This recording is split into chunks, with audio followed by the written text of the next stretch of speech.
I didn't argue when my daughter-in-law gave me the ultimatum. The strange thing is that I remember her tone more clearly than her words.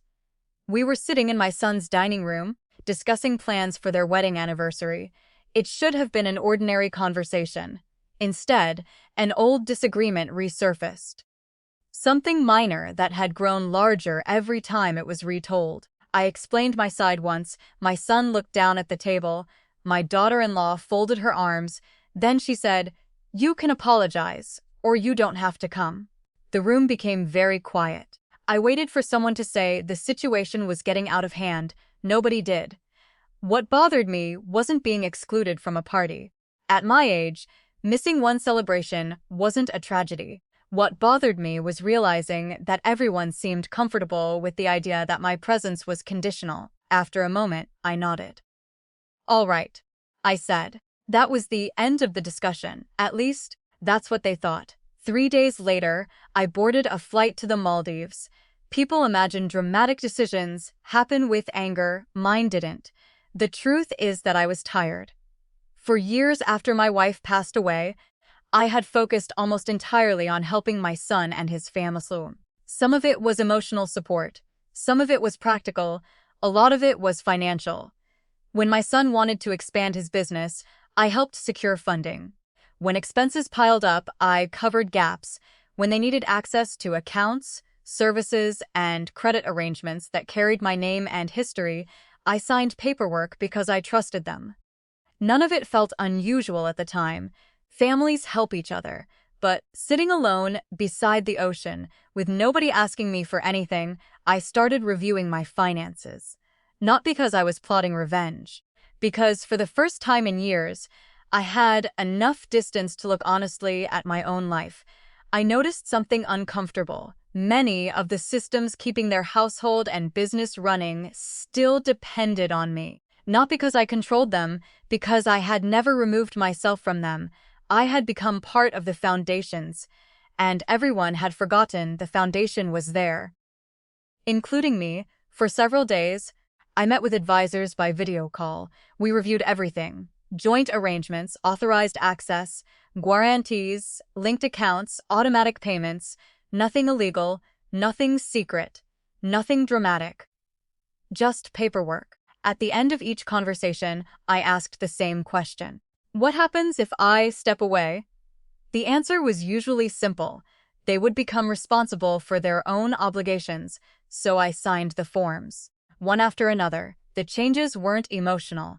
They were administrative. The institutions involved processed the requests exactly as they would for anyone else. No arguments, no speeches, no revenge. Just procedures. A week later, the calls started. The first was confusion, then concern, then urgency. Payments that everyone assumed would continue had stopped. Accounts they thought were permanently available were no longer accessible. Business obligations suddenly required approvals that could no longer rely on my financial standing.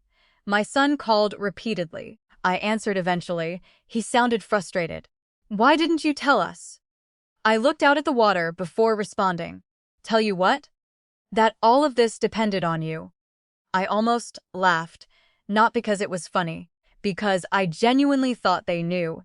The documents had never been hidden. The arrangements had never been secret. Over time, they had simply become invisible, like electricity in a wall. Nobody notices it until the lights go out. The wedding anniversary arrived while I was still overseas. I saw photographs online. Everyone was smiling. The event happened. Life continued. No catastrophe occurred. But something had changed. The certainty was gone. For years, I had been treated as a resource that would always be available. Now they understood I was a person who could make choices. When I finally returned home, there was no dramatic confrontation waiting for me, no shouting, no apologies delivered through tears. Reality is usually quieter than that. My son asked to meet for coffee. He looked older than he had a month earlier, not because of financial pressure, because he had been forced to reconsider things he had taken for granted. We talked for nearly 2 hours, mostly about practical matters. Occasionally, about family. Neither of us mentioned the ultimatum until the very end, then he sighed. I should have said something that day. I nodded. Maybe. He stared into his cup. I didn't realize how much you were carrying. That was the closest thing to an apology I received. Oddly enough, it was enough. Not because everything was fixed, because it was honest. My relationship with my daughter-in-law never returned to what it had been before. We remained civil, respectful, careful. Some distances, once created, don't completely disappear, and maybe they shouldn't. The real change happened inside me. For years, I believed being needed was the same thing as being valued. They're not the same thing. Not even close. By stepping away, I learned something I should have understood long ago. Support given freely is a gift. Support expected indefinitely becomes an obligation. I didn't destroy anyone's life. I didn't take pleasure in their struggles. I didn't win. They didn't lose. What disappeared was an illusion. That I would always absorb every burden, accept every condition, and remain grateful for whatever place I was given. The anniversary passed without me. The Maldives were beautiful, but neither of those things mattered much in the end.